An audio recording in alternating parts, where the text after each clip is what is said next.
श्री महालक्ष्मी व्रताची कथा. गुरुवारची कहाणी. ऐकावी भक्तांनो श्री महालक्ष्मीच्या व्रताची कथा.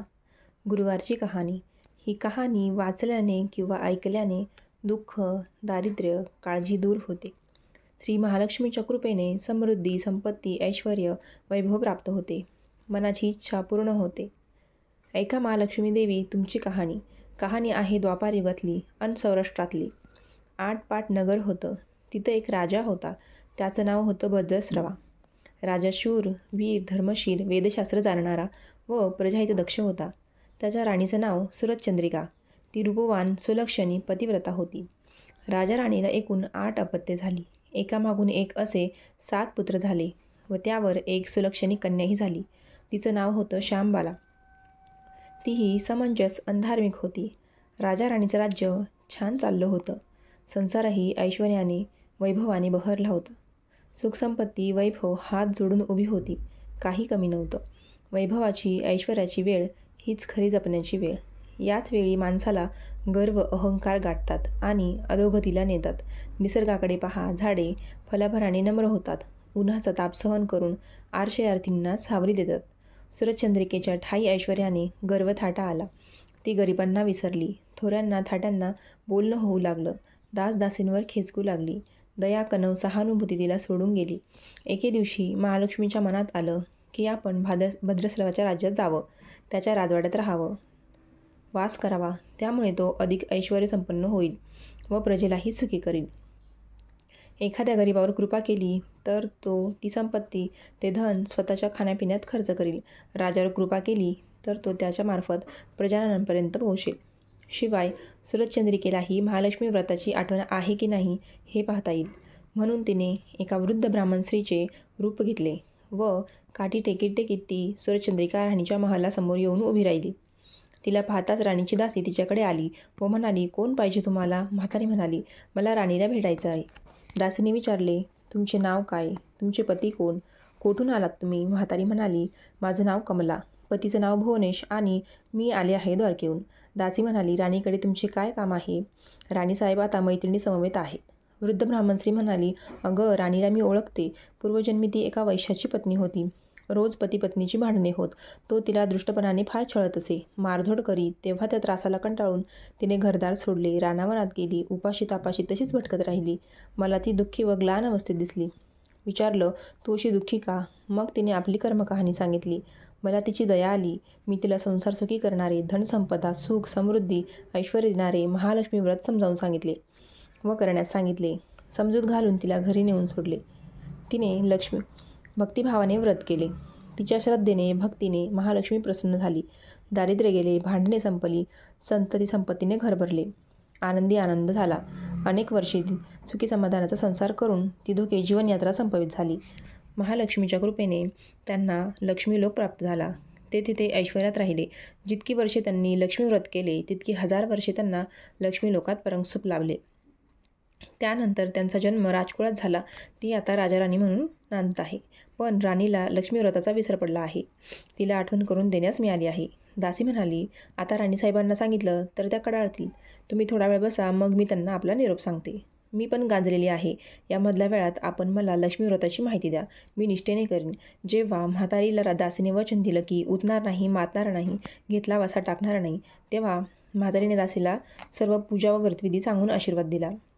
दासी लगबगीने राणीस निरोप सांगावयास गेली. वैभव, ऐश्वर्य, धनसंपत्ती यामुळे राणी अहंकारी बनली होती. वृद्ध ब्राह्मण स्त्रीच्या रूपात साक्षात महालक्ष्मी आपल्याकडे आली आहे हे तिला कळलंच नाही. वृद्ध ब्राह्मण स्त्रीचा निरोप ऐकून ती क्रोधामयान झाली व रागारागाने बाहेर येऊन त्या ब्राह्मण स्त्रीस उद्धटपणाने अपमानकारक बोलली. तिची हेटाळणी केली. एवढेच काय, पण धक्काबुक्कीही केली. अहंकाराची धुंदी, त्यामुळे साधी सभ्यताही संपली होती. महालक्ष्मी तेथून निघाली. वाटेत तिला राजकुमारी श्यामबाला भेटली. श्यामबालेने त्या वृद्धेस नमस्कार करून आपली ओळख करून दिली. त्या वृद्धेने श्यामबालेस घडलेली हकीकत सांगितली. श्यामबालेस ती हकीकत ऐकून फार दुःख झाले. तिने तिची क्षमा मागून अपराधाची क्षमायाचना केली. तिच्या वागण्यामुळे वृद्धा संतोष पावली व तिच्या कळकळीच्या विनंतीवरून तिने श्यामबालेस लक्ष्मीची पूजा व व्रत सांगितले व आशीर्वाद दिला की या व्रताने तुझे महान मंगल घडेल. रक्षण होईल, सुख समृद्धी, आयुरारोग्य, सदसंपत्ती लाभेल. या व्रताचा प्रसादाने तुझे मनोरथ पूर्ण होतील. मग त्या वृद्ध स्त्रीचा निरोप घेऊन शांबाला राजवाड्यात आली. तो दिवस होता मार्गशीर्ष महिन्यातला पहिला गुरुवार. त्याच दिवशी शांबालेने लक्ष्मी व्रतास सुरुवात केली. तिने निष्ठेने व्रत केल्याने महालक्ष्मी प्रसन्न झाली व तिचा विवाह सिद्धेश्वर राजाच्या मालाधर या राजपुत्राशी झाला. सर्व ऐश्वर्य राजवैभव मिळून तिचे मन मंगल झाले व ती सुखात राहू लागली. इकडे काय झाले की सूर्यचंद्रिकेने महालक्ष्मीचा अपमान केल्याने महालक्ष्मीचा कोप झाला. त्यामुळे भद्रस्रावाचे राज्य गेले, वैभव गेले, अन्नात दशा आली, 7ही पुत्र दूरून निघून गेले. अशा परिस्थितीत सूर्यचंद्रिका आपल्या पतीस म्हणाली, शांबालेचा पती ऐश्वर्य संपन्न झाला आहे. तुम्ही त्यांच्याकडे जा आणि आपली परिस्थिती त्यांना सांगा. म्हणजे त्यांना आपली दया येऊन ते आपल्याला मदत करतील, द्रव्य देतील. राणीच्या सूचनेनुसार राजाही मालाधराच्या राज्यात गेला व चालून दमल्याने एका तळ्याची काठी विश्रांतीत बसला. शांबालेच्या दासी पाणी आणण्यास आणले असता त्यांनी त्यांना पाहिले. त्यांनी वास्तपुस्त केली. महाराज, आपण कोण, कुठून आलात, आपल्या येण्याचे प्रयोजन काय? विनयाने विचारलेल्या प्रश्नास राजाने आपण भद्रस्रावाचा राजा असून शांबालेचा पिता आहे, तिला भेटण्यास आलो आहे, असे सांगितले. दासींकडून आपले वडील आल्याचे कळताच शांबालेने मोठ्या सन्मानाने त्यांना राजवाड्यात आणले. आग्रहाने काही दिवस ठेवून घेतले. राजा परत जाण्यास निघाला तेव्हा एका हंडा भरून द्रव्य दिले, बरोबर सेवक देऊन पाठविले. राजा घरी आला. शांबालेने केलेला आदर सत्कार त्याने सूर्यचंद्रिकेस कथन केला व द्रव्याचा हंडा तिच्यापुढे ठेवला. पण हाय, उघडून पाहता तो काय, कोळसेच कोळसे. महालक्ष्मीच्या अवकृपेने द्रव्याचे कोळसे झाले होते. राणीला फार वाईट वाटले. शांबालेने कोळसे दिले म्हणून राग आला. एके दिवशी सूर्यचंद्रिका राणी शांबालेस भेटावयास तिच्या राज्यात गेली. ती नदीत तरी थकून डोळे मिटून बसली होती. एका दासीने ओळखले. शांबालेला सांगितले. तिने सन्मानाने आईला राजवाड्यात आणले, स्नान करविले, नेसावयास पैठणी दिली. तो शेवटचा गुरुवार होता. शांबालेने लक्ष्मीची पूजा केली व आईकडून पूजा करून घेतली. त्यानंतर सूर्यचंद्रिका आपल्या पतीकडे गेली. तिने पूजन केल्याने महालक्ष्मीच्या प्रसादाने तिला चांगले दिवस येऊ लागले. मालाधर राजाने रथ पाठवून भद्रस्रावास तातडीने बोलावून घेतले. मसलती झाल्या व भद्रस्रावास मालाधराने आपले सैन्य सेनापती दिले, सहाय्य केले. सेनापतीने शत्रूंचा पराभव केला.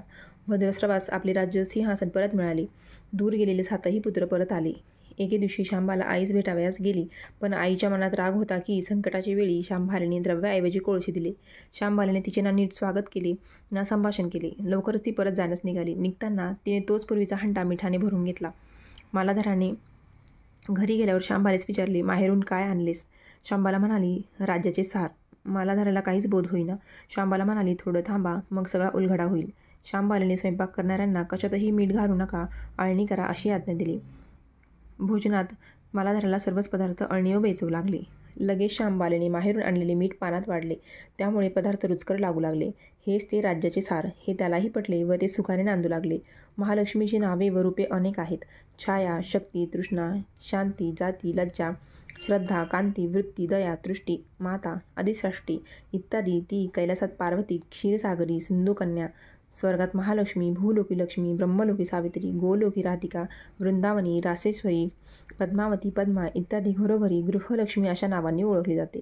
अशा महालक्ष्मीच्या कृपेने सकळ मनोरथ सिद्धीत जातात, सकळ कामना पुरविल्या जातात. म्हणून तिचे पूजन करण्यास चुकू नये. जशी महालक्ष्मीची कृपा शांबाला भद्रस्रावा यांच्यावर झाली तशी तुमच्या आमच्यावर होवो. महालक्ष्मीचा महिमा पुरवितो भक्तांची कामना. अशी ही श्री महालक्ष्मीची गुरुवारची कहाणी सुफळ संपूर्ण. ओम श्री महालक्ष्मी देवे नमः. ओम ह्रीं श्री महालक्ष्मीभ्यो नमः. ओम शांती शांती. श्री महालक्ष्मी देवतार्पणमस्तु.